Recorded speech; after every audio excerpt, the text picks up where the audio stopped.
I'm Marcus. I'm Ryan. And together, we are the Northwest Sports Fanatics. We right back at y'all after an exciting, interesting All-Star weekend. Right.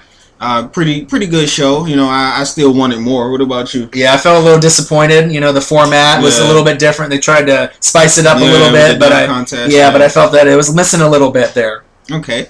But now it's time to get back to the action. They say this is when the real season starts. Right. After the All-Star break. So we want to go over our NBA power rankings, our top 5 teams. All right, so let's start off the NBA power rankings at number 5. Cinco with the Houston Rockets. What? Right? 36-17. We got to show them some love. Obviously with the All-Star game, Dwight Howard and James Harden playing well.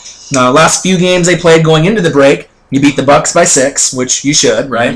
You beat the T-Wolves by 18. Okay. And that's kind of an up-and-coming team there. And they beat your Wiz by 1 going into, obviously, obviously before the break. They play the Lakers tonight, though. No Kobe. So we'll see how that goes. It should be pretty much a blowout, you would assume. But with Howard, James Harden, Chandler Parsons, they got a nice trio there. And then you got guys like Jeremy Lin and Terrence Jones. Yeah, Terrence Jones. Kind of stepping it up, hometown kid here from Oregon. So shout out to Terrence Jones. What have you seen with Houston making this jump? With Houston, one key player who was really important to them, and that's Patrick Beverley. They finally got him back. He's starting to be a little healthier now. They won 7 in a row. Right, got hot. And there's rumors of going around about a trade for Rajon Rondo. Yeah, wouldn't that be something? Wow. That'll be a great team. So look out for the Rockets. They making moves, man. Yeah, and you could kind of tell they were like the Clippers. They were just on that cusp of hitting that hot streak. And we got to see how we go past this All-Star break, what seed they're going to be. How high can they go is pretty... It's pretty open for the ceiling for them to see how far they can really go. Dwight and Harden are starting to gel, man. Harden has that little lob play down to Dwight down pack now, so watch out, Western Conference. Here come the Rockets. Right, and you don't really hear Dwight crying about the Lakers, how he is having problems with all the management and the players. He's pretty at home now with Houston, so he's happy. He is happy there, so obviously his production is showing that he is happy. So shout out to Houston at number 5. First time we've had them in the top 5 all year. They're making moves. So going to number 4. Quattro. We have to go with the Heatles, the Miami Heat. Okay. 38-14.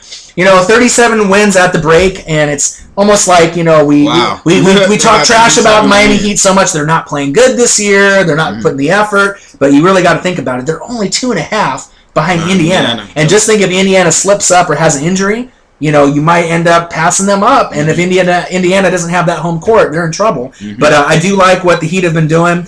Beat Phoenix by 6, the Warriors by 1, the Mavs by 11, going into that All-Star break. So they were getting kind of hot. The big game is tomorrow. This is going to be one of the showcase games, probably top 3 games of the year. It's play OKC at OKC. Can they win on the road? LeBron, Wade, and Bosh are going to bring it. What have you seen with the Heat? Are they starting to heat up now? With the Heat, as you mentioned, they 2.5 games back of Indy. And this whole year we've been saying, wow, they coasted.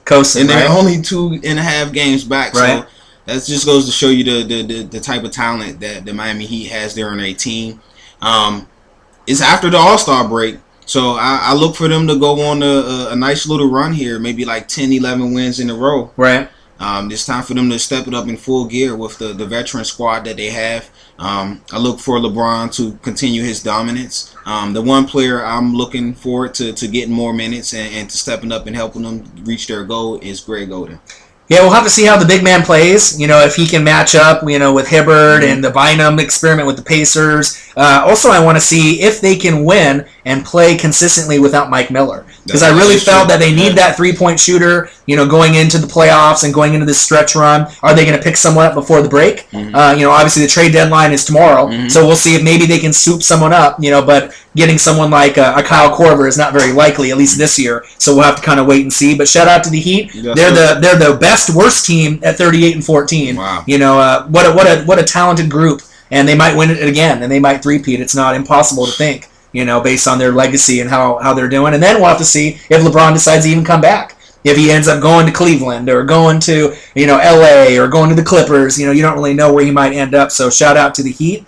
Moving forward to number 3, Trace, we are going to go with the Indiana Pacers. Okay. Probably the most consistent team from the beginning of the season till now. Yep. Playing well, 41-12. One key stat that I was a little bit alarmed though when I was reading is Paul George. Right, one of the greatest players in our league right now, up and coming superstar. 24.1 points per game in December. Right, we knew he was beasting, but now he's only at 17.3. Right, in February. Not shooting a very good percentage. You beat the Nuggets by 39, the Mavs by 8, beat the Hawks by 10. So you're beating teams that you should. You play the T-Wolves tonight. But it concerns me because as we're making the stretch run, Miami is getting closer. And as they inch closer and closer, what happens on the day that they pass them in the standings? Are they going to be able to recover and make that grind and, obviously grind out those wins towards the end? What have you seen with Indiana this year? Indiana, they have been kind of on the skid lately. A little bit. The last couple of games, they haven't been playing real good games. With Indiana, my question mark about them for the second half of the season is going to be Andrew Bynum. Right.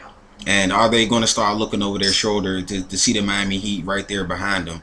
I look for them to lock up, of course, a 1 or 2 seed, right? As they are the best 2 teams in the East, right? But I'm getting kind of concerned as we get closer and closer to playoff time. And as we recall, last year, Game 7 was in the Heat's building. Right. And this year, the Pacers have been stressing best record so they can get that home court advantage. Yeah. So that Game 7 could be in their building. Yeah, and it's almost a guarantee that if they play each other, it's going to go 7 again. Oh, yeah. You already know they're so competitive on both ends of the floor. And good coaching, Great coaching. Good benches. Obviously, I like what Indiana has done with Scola. In the offseason, improved their backup point guard. Obviously, C.J. Watson. Obviously made a good improvement, getting rid of Augustine and getting him out of there, and obviously getting someone a little bit better. But we are talking about a team also that is 41-12. Wow. Right, 12 losses. So you can't really criticize the Heat and the Pacers too much. You're looking at 14 losses and 12 losses. So overall, you're having a fantastic season. But you expect more from them. But you expect more, right? We want more. We want to see, obviously, the best of the best, and we don't want to see them coast. We want to see that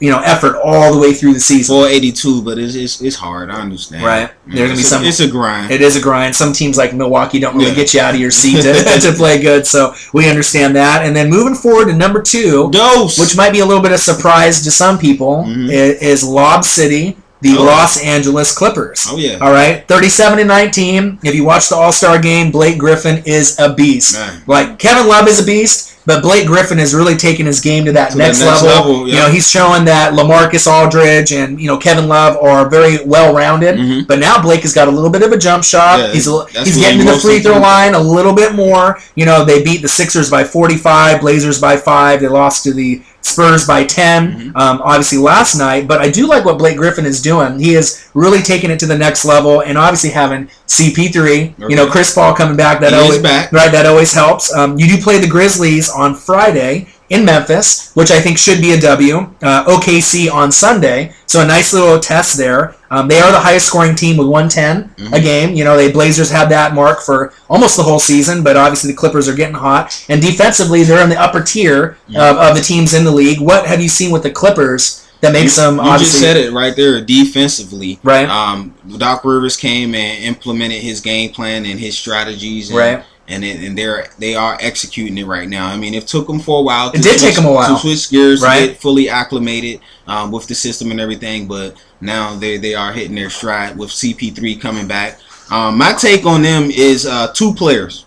Okay. Well, actually 3 players. The first player has been injured, JJ Redick. So it's kind of been a disappointment there. Man. Yeah, with him, the extra shooter. Right. How much more deadly would they be? Right. The second player is, of course, Mr. Blake Griffin. Right. Ever since the CP3 injury, he just took his game to a whole new level, to where he's definitely should be mentioned as a top 10 player in the NBA. Right, and also with all the Kia commercials and all the State Farm commercials you see with CP3 and and obviously Blake Griffin, you kind of thought these guys are going Hollywood. Right. But now they're really backing it up with their production. So, maybe they do deserve these commercials if they're playing like this. They're working hard. And the last player on the Clippers that I have to mention is my man.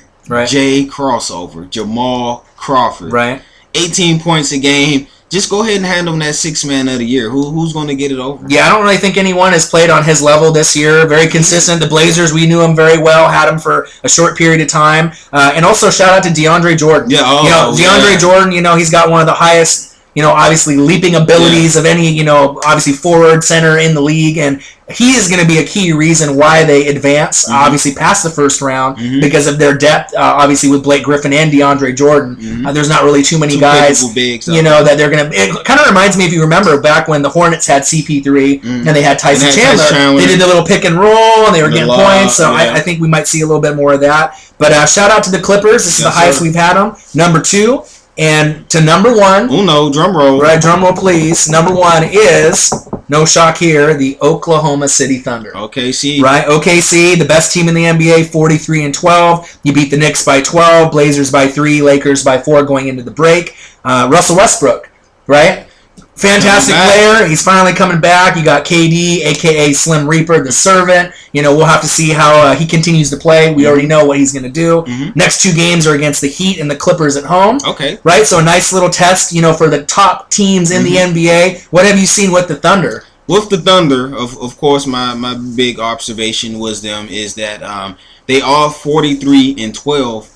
And that's without playing 30 games with Russell Westbrook. Scary. Wow. Scary. How many losses do you think that they would have if Russell played? They probably only have maybe, what would you say, 8? Yeah, I would 8 say or 9 maybe? Under 10 losses. Yeah. With no Russell Westbrook, Kevin Durant is playing unbelievable. The scary thing about them is that I don't see it stopping. After the break, 9 of their next 11 games are at home. Oh, wow. And they've won 9 in a row at home now. Yeah, so they might be able to put a little win streak here, but they are playing some upper echelon teams, especially a couple of these teams like Heat and Clippers in the top 5. But if they can win those games, I mean, it really solidifies how good they really are. Shout out to Steven Adams. I like how you've been playing. They kind of questioned the draft pick, but you did think Kendrick Perkins, he's getting old. He can't play forever. Right, Nick Halson. He's getting older too. You got some guys that are kind of getting a little bit older. They can't. They need Steven Adams. Steven Adams does the dirty work for them. He might be their unsung hero. I know he fouls a lot. It pisses a lot of people off, but sometimes you need a guy like that. Oh, yeah. You need to get that guy that has that attitude, that David West in him. Every great championship team has one. Right. If you think about it. Yeah, if you really think about it. They got that one guy, Pacers, Lance Stevenson, or David West. You got to have that little edge to you. Look at the Heat now. They got Birdman. They got Battier as well. Right. So we'll have to see how that goes. I'm really excited to see where the Thunder go. But based on how we're looking right now, you can probably say that the Thunder might be a lock for the Western Finals and maybe the NBA Finals, just based on how everything happens, unless, knock on wood, KD gets injured, a.k.a. the servant, a.k.a. Slim Reaper. A.k.a. MVP. Right, a.k.a. the best player in the NBA besides LeBron. So we'll have to see how that goes, but that's our Northwest Sports Fanatics Top 5. Yes, sir. We are going to be doing a college preview for March Madness. We were getting pretty close to that. Exciting time. So exciting time. Fill your brackets out. We're going to go over our top 10, and we're also going to go over teams that we think that actually can bring the trophy home. There's going to be teams in the top 10 that are lower schools that probably don't have a chance. That you probably wouldn't recognize. That's what we're here for. That's what we're here for. We'll break it down. We'll get you the star players, the coaches, who actually has a legitimate shot to bring the crown this year for college hoops. And stay tuned, and we'll have that for you really shortly. Northwest Sports Fanatics.